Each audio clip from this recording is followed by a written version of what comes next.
This time we're going to be talking about virtue ethics, or Aristotle's moral theory. And what I'm going to say during this presentation draws on a short piece by J.O. Urmson on Aristotle's moral theory that I'm going to be attaching to the link for this presentation.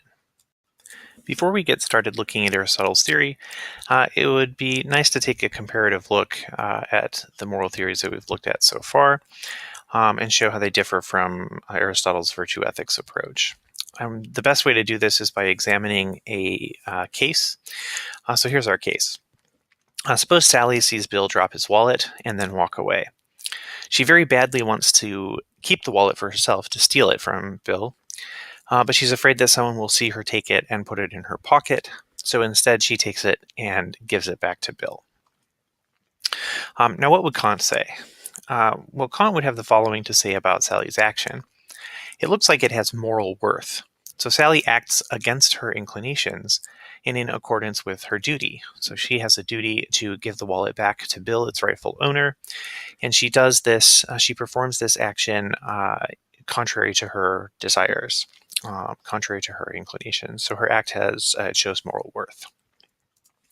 Mill would say that since Sally's act maximizes utility, produces a better balance of pleasure over pain than anything else she could have done, then she acts rightly, so she does the right thing. Aristotle has a different take on things. He says, sure, maybe Sally did a right action, and maybe, agreeing with Kant, she even did it for the right reason, because it was her duty, but Sally, nevertheless, does not have good moral character. Her action of handing the wallet back doesn't flow from a well-established disposition to behave in the right way. So Sally only acted rightly because she feared getting caught, and that's not the way a person with good moral character behaves. So already we can see that Aristotle's moral theory might seem to be a little bit demanding. So for Aristotle, it is not enough merely to do the right thing or perform the right action, to do the thing that maximizes utility, say. It's also not enough to do the right thing because it's the right thing and one knows that it's the right thing. That is, it's not enough to do one's duty. Rather, what is required of us is that we do the right thing because it flows naturally from a good character. So we have a responsibility for developing a good moral character, and that means that we should strive to be the kind of person who knows what's right and does what's right, and moreover does it because we like doing what's right. Now when it comes to moral character, there are a number of different ways that one can be. So let's take a look first at someone who has really bad moral character. And moral character has to do with how various parts of our psychology and our behavior interact with one another. So a person who has bad moral character is inclined to, or to use Kant's language, or wants to do the wrong thing. So in this case, our person of bad character is inclined to harm animals. And that person forms the intention or has the will to harm animals, let's say to kick a puppy. And also the bad person takes what they're inclined to do, forms an intention to do it, and makes good on that intention and brings it about in action. So in this case, our bad person wants to kick a puppy, intends to kick a puppy, and follows through on that intention and, in fact, kicks a puppy. So the bad person wants to do what's wrong, and they aim to do what's wrong, right? They will to do what's wrong, and they experience no internal conflict whatsoever about doing what they want to do. They just want to do it, they form the intention to do it, and they carry out that intention, and they do it. And all of these, the inclination, the intention, and the action for the bad person, the person of poor moral character, they all line up, right? They're all bad. So the inclination is to do bad, the intention is to do bad, and the action turns out bad. Surprise, surprise. Now let's contrast the psychology of the person who has poor or bad moral character with the person who has a weak moral character, or we'll call them the person of weak will. So the person of weak will has an inclination or a desire to do a bad thing, in this case to harm an animal, to kick a puppy, but they intend to do the right thing. right? So they form the intention to do the right thing, but unfortunately, their will isn't strong enough to overcome their desire, and they end up doing the bad thing, in this case, kicking the puppy. So what we see here is that while the person of weak will wants to do what's wrong, they intend to or try to do what's right. It's just that they experience such an internal struggle about doing it, and they lose. They lose this internal struggle, and what they intend to do falls short. So they end up doing what they wanted to do anyway, right? And we can all identify with weakness of will. In my own case, I have the inclination to eat a chocolate cake in the middle of the night. I form the intention to refrain from doing so out of concern for my health, but my desire is just too strong, and it overcomes my will, and I end up doing what I'm inclined to do despite my best intention. So that's an example of weakness of will. Now let's consider the psychology of what we'll call the person of strong will. So the strong-willed person has an inclination to do what's wrong. Right? And like the weak-willed person, they have the intention or the will to do what's right. Only when it comes to the person of strong will, their intention or their will wins out. Right? So they're able to defeat their desires or overcome their desires to do the wrong thing by strength of will. So this person of strong will wants to do what's wrong, but she wills herself to do what's right. So she intends to do what's right. And while she experiences some internal struggle over doing what's right, she wins. She triumphs over her desires and ends up doing what's right in accordance with what she wills, in accordance with her intention. So, for example, if I were to have the strength of will to win my battle with the chocolate cake in the middle of the night, then I would count as a person of strong will. Now, Aristotle would say that it's better to be a strong-willed person than a weak-willed person, because at least a strong person does the right thing. But it's still better to be a person of virtue. Right? It's better to be a person of virtue than either a strong-willed or a weak-willed person. So the person of virtue, their inclinations and their intentions line up, and those inclinations and intentions are centered on the good, right? So the person of virtue wants to do what's good and intends to do what's good, and they succeed, right? Not only do they succeed in doing what's good, but they feel good about it, right? So they don't experience any kind of internal struggle. They want to do what's right, they will to do what's right, and they don't have to overcome any internal struggle about doing what's right. They feel great about doing what's right, and they do it. Right? So the person of virtue, all of their mental states kind of line up, and they're centered on the good, and their actions converge on the good, on what they know to be the right thing to do. So according to Aristotle, what we should want is to be excellent human beings. And excellent human beings are creatures who think rationally, feel aptly, and act wisely. Right? So our cognitive lives, our emotional lives, and our actions are all centered on the good and the rational. Now, central to Aristotle's theory of human cognition and emotion is that there's no feeling or emotion that is bad or good just in itself. Right? So consider an emotion that most of us would regard as negative. Consider the emotion or feeling of rage. Most of us would regard rage as something that's bad to feel, right? It's bad to feel rage. We shouldn't do it. We should avoid having that emotion or that feeling.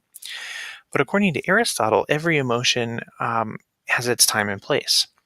So there are some cases in which rage might be appropriate to some degree or other, and there are other cases in which it's totally inappropriate. So for example, if someone cuts you off on the highway and you experience a great degree of rage and you build yourself into this burning, white-hot, towering inferno of anger, and you speed up and catch up to this person and cut them off, that's a kind of an inappropriate feeling to be having, right? It's not, your feeling isn't warranted by your circumstances. On the other hand, if you witness a terrible injustice and you don't feel any anger, you don't feel any rage whatsoever, then that's also a sign that your feelings aren't quite calibrated correctly to your environment. You should feel outrage. You should feel enraged when you encounter gross injustices in your life. Now, what we observe from this is that any feeling, right, the feeling of rage, the feeling of pleasure or satisfaction, the feeling of sadness, these feelings can be felt either too much or too little, or at the wrong times, or toward the wrong objects. And when we want to be excellent human beings, we want to make sure that our feelings are calibrated appropriately to circumstances. So if I find myself weeping with tremendous sorrow when I watch Finding Nemo, that's evidence that perhaps I'm not emotionally mature. I'm not set up properly to respond to things in my environment. Whereas if I find myself not at all saddened by the death of a very close friend, then that too is evidence that perhaps there's something wrong with my emotional life. So our feelings can be too much, too little, experienced at the wrong times or toward the wrong objects. So take, for example, a toddler who fails to get an extra piece of cake at her birthday party. She experiences a tremendous amount of frustration, and the amount of frustration that she experiences is not properly calibrated to the event that just occurred. Right? It's okay to be a little frustrated when you're denied an extra piece of cake, but it's irrational to experience a tremendous amount of frustration.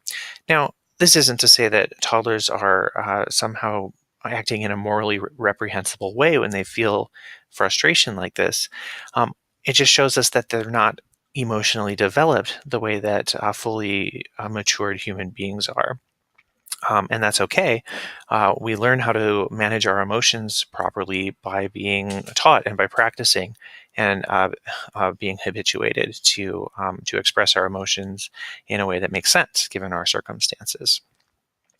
Also, I mean, consider the example I gave earlier of witnessing a tremendous injustice. And if you were completely apathetic, say like a sloth, toward that injustice and didn't experience any kind of outrage or anger, we would suspect that you weren't managing your emotions properly, right? If you approach gross injustices with cool detachment, you're not really behaving the way an excellent and morally and emotionally situated human being ought to behave. According to Aristotle, an action is morally right if and only if that action is performed in the way that a virtuous person would perform it. And to be a virtuous person means to have the moral virtues and to lack any moral vices. So by virtue in this context, what we mean is an excellence of character. And by vice, what we mean is a defect of character. Now, sometimes the word virtue is used so loosely as to cover any kind of excellence, right? So you might say that a virtue of a good knife is a keen cutting edge, or that a vice of a baseball player is, say, a low batting average. But that's not how we're using the term virtue exactly. When we use the term virtue here, we mean in particular an excellence of character. So consider an excellence of human beings' physical strength, right? That's a way that human beings can be excellent, by having physical strength. But that's not a virtue of character, right? That's just it's not a personality trait. One's strength is something that one has to work for, but it doesn't have anything to do with how one manages one's cognitive and emotional life. So virtues of character are settled dispositions, settled traits that have to do with the way we manage emotions and the way that we think and feel about moral situations. So that's not a virtue. Intelligence also is an excellence of human beings, right? To be intelligent is a good thing. It's a good making feature of human beings. So to be smart and wise, like Gandalf, for example, is to be excellent in some way, but it's not a moral virtue. It doesn't have to do with the management of our feelings and the coordination of our feelings and our actions. Contrast this with generosity. Right? Generosity is an excellence of character. When one is generous, one manages the feeling of goodwill toward one's fellow human beings in an appropriate kind of way. One feels just the right amount of goodwill toward one's fellow human beings, and that motivates one to do things like give to famine relief or donate one's time to one's neighbors when they are in need of help, and so on. So generosity is a virtue. It's an excellence of character. It's a settled character disposition. And unlike intelligence or physical strength, it has to do with the management of emotions and of behaviors. Okay, virtues are states of character that are excellences, right? Human excellences. And every virtue, Aristotle thought, was situated between two corresponding vices. So each virtue has to do with a particular feeling or emotion that we might experience. So the example I gave of generosity has to do, the associated feeling or emotion there is goodwill toward one's fellow human beings. And one can either feel too much goodwill or not enough. If one feels not enough goodwill, then one is kind of antisocial. Uh, if one feels too much goodwill, then one runs the risk of being taken advantage of, right? Of being a doormat for one's neighbors who will always appeal to one's good nature in order to get what they want. So let's look at another kind of examples, another pair of examples here. So according to Aristotle, what we want to shoot for in virtue is a mean, right? A mean between two extremes. So take, for example, the virtue of courage, right? Courage is a character trait. It is a settled disposition to manage the associated feeling or emotion of fear, right? So how courageous we are depends on how we deal with situations where we're afraid. And the virtue of courage is situated between two corresponding vices, the vices of cowardice and rashness. So a coward is a person who feels an inappropriately large amount of fear in situations where fear is relevant. So, for example, if I'm in the supermarket and there is a man who is being very abusive toward a small child, and I'm a coward, I might be so afraid, so crippled with anxiety and fear that I am incapable of doing anything to help out, right? And instead, I cower behind the soup cans for fear of this man attacking me. On the opposite end of the spectrum, if I possess the vice of rashness, right, I might have a tendency to feel too little fear, right, and risk my bodily safety and my life in cases where I should be feeling a little bit of fear. So, for example, I might approach the man and challenge him to a fist fight in the middle of the grocery store because I'm not afraid of him at all, even if he's 7.5 feet tall and like 350 pounds and could clearly destroy me with one giant meaty fist. So courage is that virtue rather that is situated between two vices, right? The vice of cowardice on the one hand, where you experience feel too much fear and have a difficulty managing that fear, and on the other hand, rashness, where you don't experience enough fear, you don't feel enough fear, and both vices can lead to destructive behaviors, right? So the coward does not act when perhaps he should, and the rash person charges in a foolhardy way and risks getting himself or others hurt. Another example, consider the virtue of compassion. And the virtue of compassion is associated with the feeling or emotion of empathy for others. Um, and it's situated between two vices.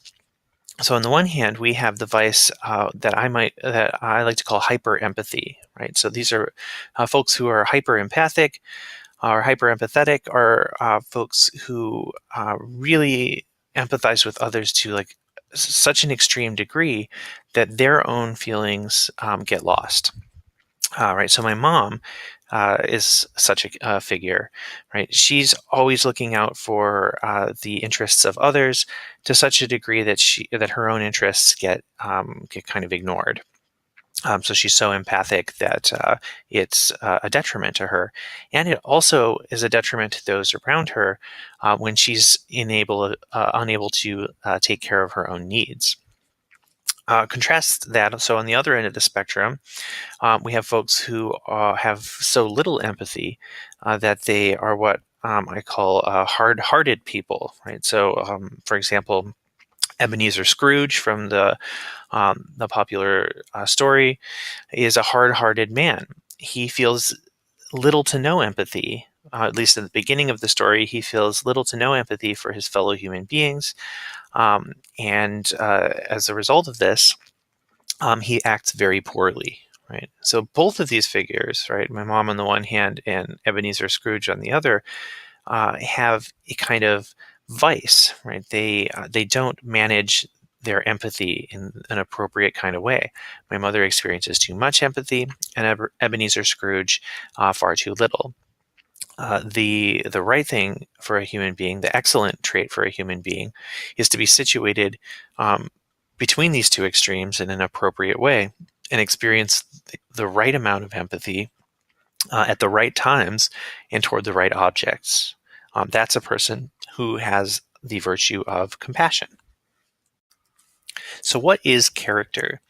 Well, one's character is the collection of one's character traits, one's stable dispositions to act and feel in certain ways. So one's character is made up of all of those dispositions that govern in various situations how one feels and how one is disposed to act. Character traits are acquired by habit, by habituation.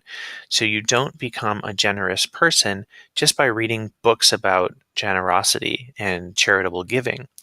You become a charitable person, a generous person, by doing generous things and practicing doing them, and practicing having the right emotions in the right cases, by getting exposure to a wide range of different cases in which compassion and empathy are called for. And by doing the right things in those situations. We're taught to manage our emotions appropriately when we're very small children. So we're taught through a number of different kinds of techniques. One of them is role reversal tests. So if you do like a mean and nasty thing to your playmate, your teacher might say, well, how would you feel if a classmate did that same thing to you? And here we are practicing putting ourselves in the shoes of others. We're working on experiencing the right degree of empathy for our fellow human beings. And it's a habit, right? It's like flexing or working out a muscle. It has to be done through training and habitual behavior. Character traits are also reliable predictors of how a person will behave and what they'll feel on a given occasion. So if you know that someone is generous, then you can reliably predict that when they're put in situations in which people are in need of help, that they'll help. If you know that a person is stingy, then you'll be able reliably to predict that they'll act in their own self-interest when they're put in similar situations where people are in need of help. If you know that a person is industrious, then you can reliably predict that they will work hard. If you know that a person is lazy or has the vice of laziness or sloth, then you'll be able to predict reliably how they're going to behave in a wide range of different kinds of cases. Character traits are also invoked in order to provide explanations of our behavior and our feelings. So, why did Bill storm off in a rage during the party? Well, he did it because he has a real hot temperament, right? He has the vice of being hot-tempered. Why did Sally give a gift to her friend James at the party? Well, she gave a gift in part because she has the character trait of generosity. Right? She's a generous person, and she shows her care for other people by giving them generous gifts. All right, so let's wrap up. What have we covered so far? Aristotle's moral theory is based on the virtues, and an action's morally right, just in case it's an action that's performed the way that a virtuous person would perform it. States of character and not actions are the primary unit of ethical analysis here. So virtues and vices, states of character, those are the primary units of analysis. Character is acquired, right? Our character does not come to us innately, right? So people aren't born generous. They're not born deceitful. They're not born honest. All of our character traits have to be learned and habituated through training and practice, just like any skill. And virtue consists in feeling appropriately, right, and acting wisely. To feel appropriately is to experience the right kind of the relevant emotions toward the right objects in the right circumstances. So getting built up into a burning white hot tower of apoplectic rage at the supermarket when somebody zips ahead of you in line doesn't display virtue, right? It displays vice. Whereas showing exactly the right amount of compassion toward a friend who's just experienced a really sad event in her life at the right time shows a proper management of emotions of empathy and compassion. So virtue consists in feeling the right feelings and acting the right way. So the virtuous person is a person who is emotionally mature, and has the skill of managing their cognitive and their emotional lives. Okay, so that's it for Aristotle's virtue theory.